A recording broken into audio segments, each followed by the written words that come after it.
God? God?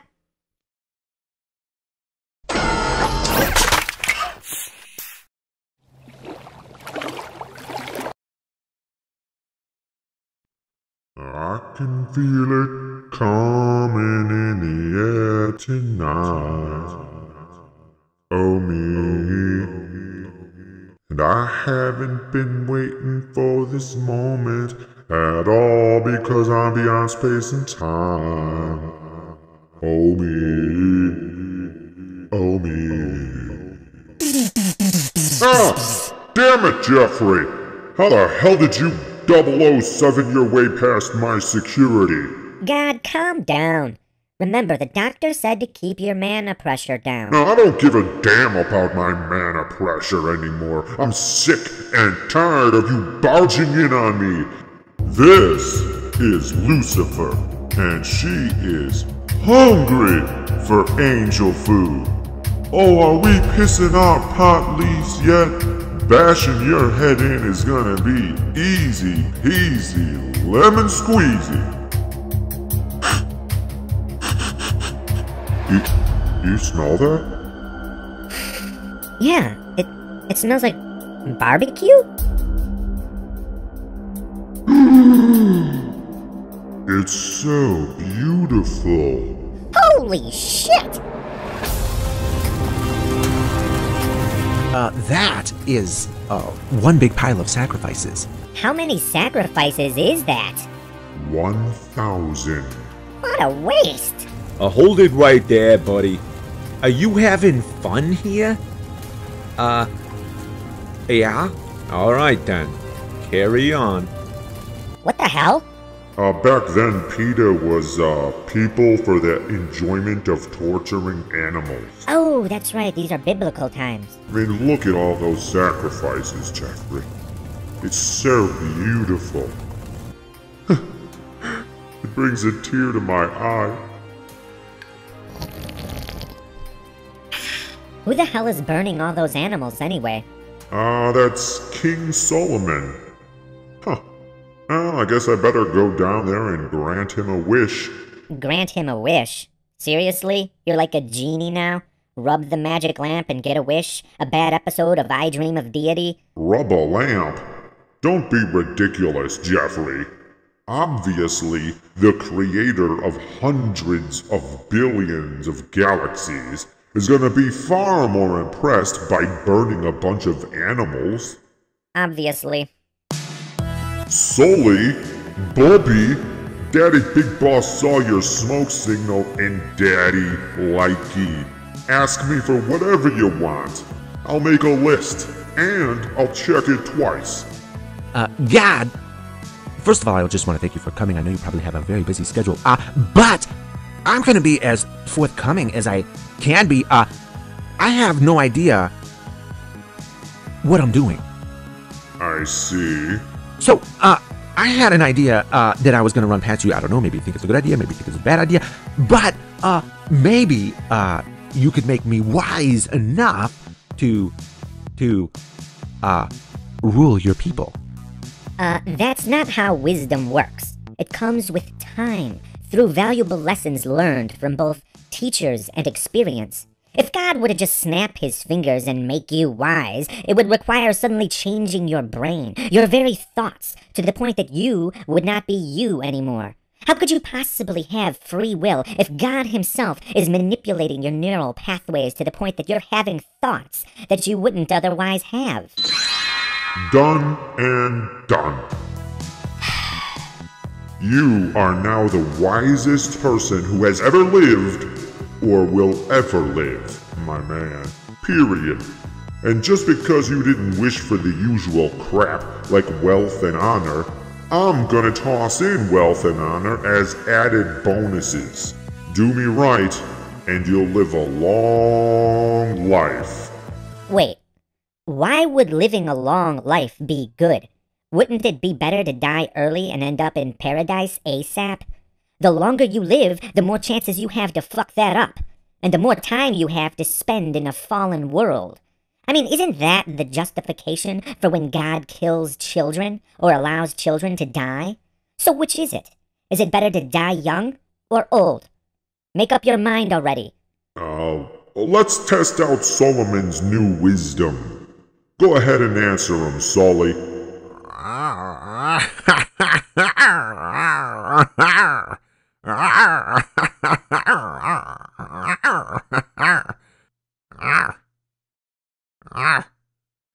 I was thinking, and first of all, I'm just very flattered that you would ask for my opinion. Thank you very much for that. But, maybe, For Christ's sake, just spit it out already. Must go faster. Must go faster. I'm thinking, that maybe we should just, forget about the whole conversation and, burn some more animals. Shit, sounds good to me.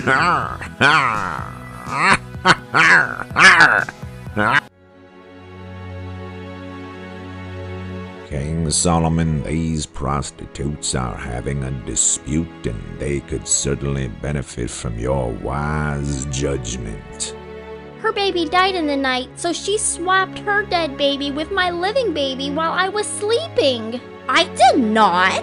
This baby is mine. Mine! No, mine! Mine! No, mine! Let go! No, mine! Enough!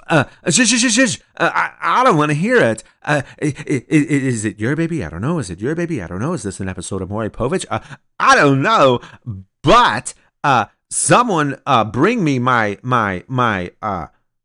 sword. Okay, I want everyone to listen to me very carefully. I'm gonna cut the baby in half, and you're gonna get a half, and you're gonna get a half, and that'll be the end of it. I'll consider the matter settled. Well, that's dumb. Neither one of the women is gonna want the kid to be killed. Sounds good to me. Chop that little brat up. No, it's okay. The woman who advocates murdering my child may have him. It's the compassionate thing to do. That's her.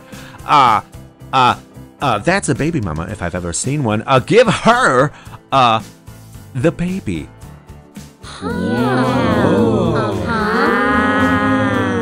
See how all of Israel marvels at his wisdom, Jeffrey? This has got to be the most unrealistic nonsense I've ever seen. The baby lives. Life finds a way. In the years to come, news of Solomon's wisdom spread far and wide. He knew thousands of proverbs and songs and taught lessons about beasts and plants. Men of all nations came to listen to his great wisdom. Well, Jeffrey, it looks like King Solomon is doing pretty well for himself. Yeah, well, I guess that's what happens when you're the wisest person to ever exist. Yeah, well, look at that temple he had built for me. Well, it looks nice and all, but you don't seem too happy with it. Oh, I'm happy with it, but look at the palace he built for himself. Wow, he's going through his rock star phase. Doesn't seem very wise to me. Yeah, well, he's making a killing trading with the pagans. Trading what? King Solomon lunch boxes. I've said it time and time again. I don't know if I'm just talking to myself or what, but I'm telling you, merchandising is where it's at. Look at how you're using your so-called God-given wisdom. Solomon, I'll tell you the problem with the power you're using here. It didn't require any discipline to attain it. You prayed, as others have done, and you took the next step. You didn't earn the knowledge for yourself, so you don't take any responsibility for it. You stood on the shoulders of God to accomplish something as fast as you could, and before you even knew what you had, you patented it and packaged it and slapped it on a plastic lunchbox, and now you're selling it. You want to sell it. I like it. I gotta know, what is your name, little one? Jeffrey? Jeff! Something about that name just rolls off the tongue. I like it.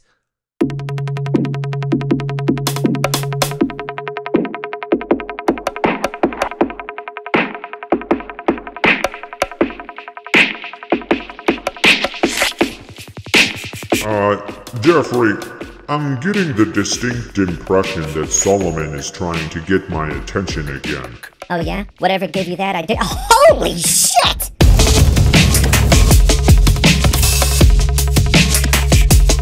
How many animals is he sacrificing this time?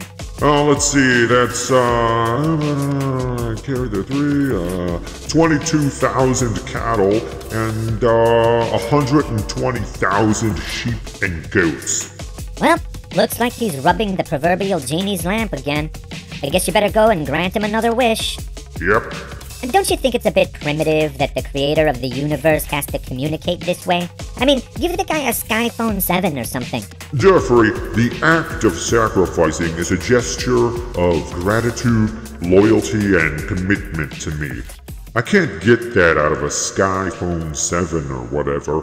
You don't need to get anything at all, actually, because you already know the hearts of all men, right? Yeah, sure, the sacrificing isn't all that necessary, because, yeah, I do know the hearts of all men. But, yeah, damn, I love me some barbecue. Sorry I'm not available at the moment, but if you leave your name, number of sacrifices, and a brief message after the tone, I'll get back to you as soon as possible. Thanks. God? Relax, I'm just fucking with you.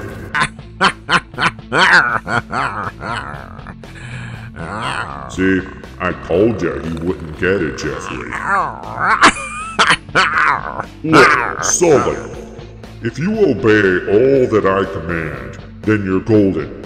You and your kids will have nothing to worry about forever. Capiche? On the other hand, if you disobey me, then I'm cutting you off, and all of Israel too, faster than a rich daddy cuts off a spoiled brat who threw a rave at the beach house without permission. You'll become an object of ridicule.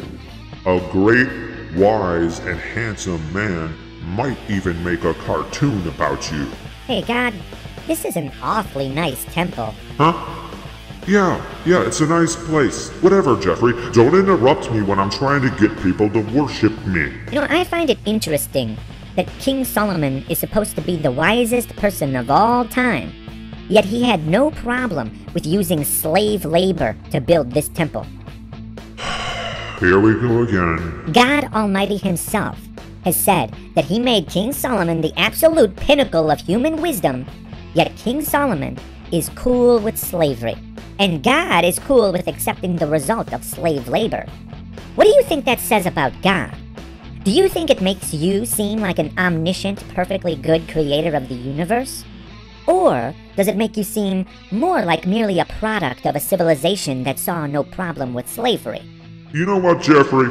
You've made some good points. And I've decided to take it up with Solomon. Really? Glad to hear it.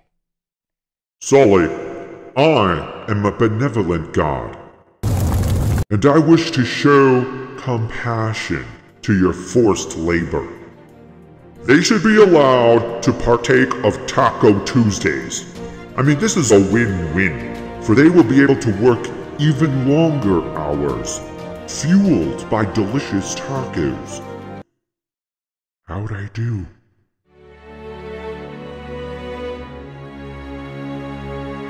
King Solomon, the great Queen of Sheba, has heard tales of your incredible fame and wisdom, so she has come to test you with the most difficult, most ingenious questions ever asked of any man.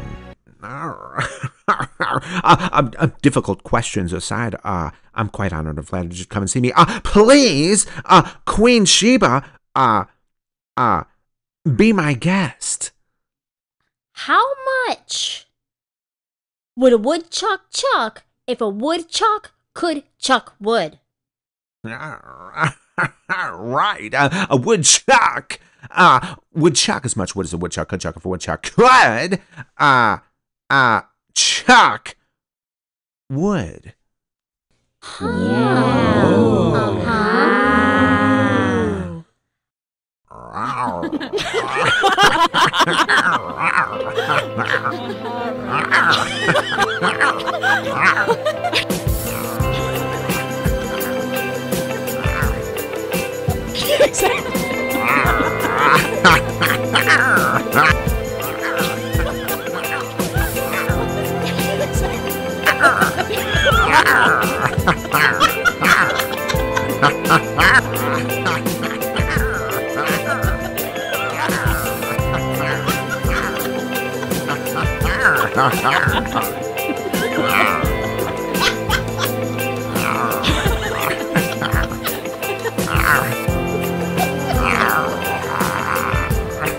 Damn it, Solomon!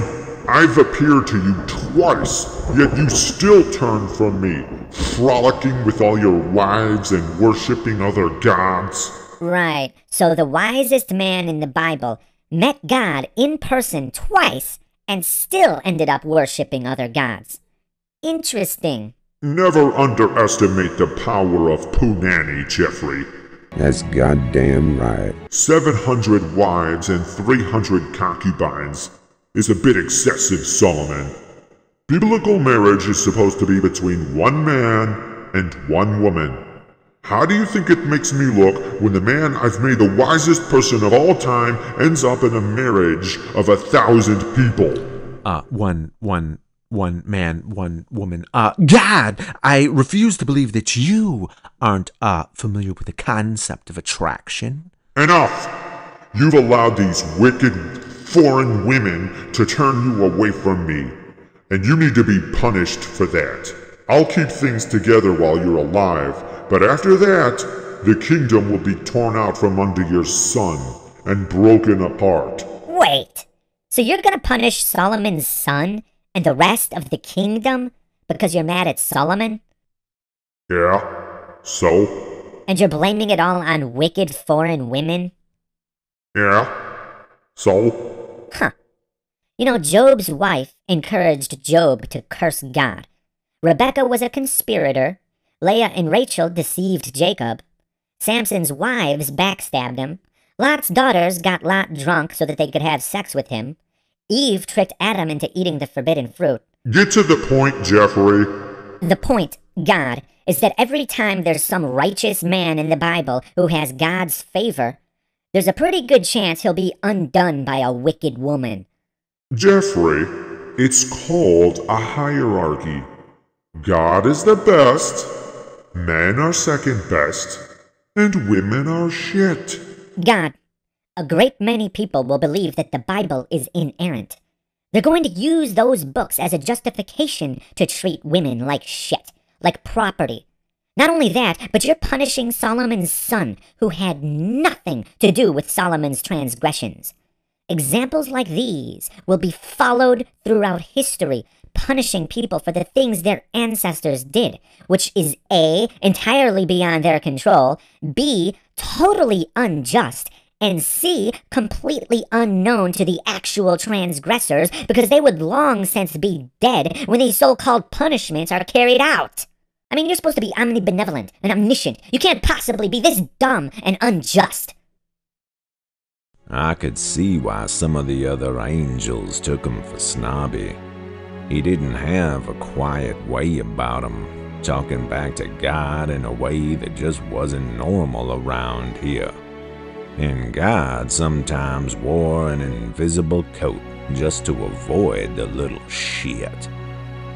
Yeah, I think it would be fair to say God hated Jeffrey from the start. Hey everyone, thanks for watching the longest single cartoon I've ever made, and I've been doing this for about 8 years now. This channel started as a project of passion, and for several years I was able to do it without profit because my early work didn't take much effort. I'm a totally self-taught animator, and I've clearly improved over the years throughout much study and practice. I always wanted my work to be more professional, which required much more time and effort on my part than I was putting in during those early years. And for a while that was a viable endeavor because of YouTube ad revenue, making it possible to spend the time necessary to make better animations.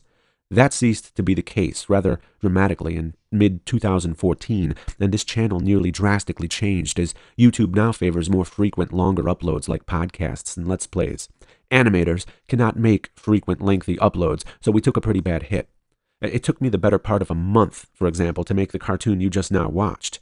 I usually upload about once a month due to the work involved.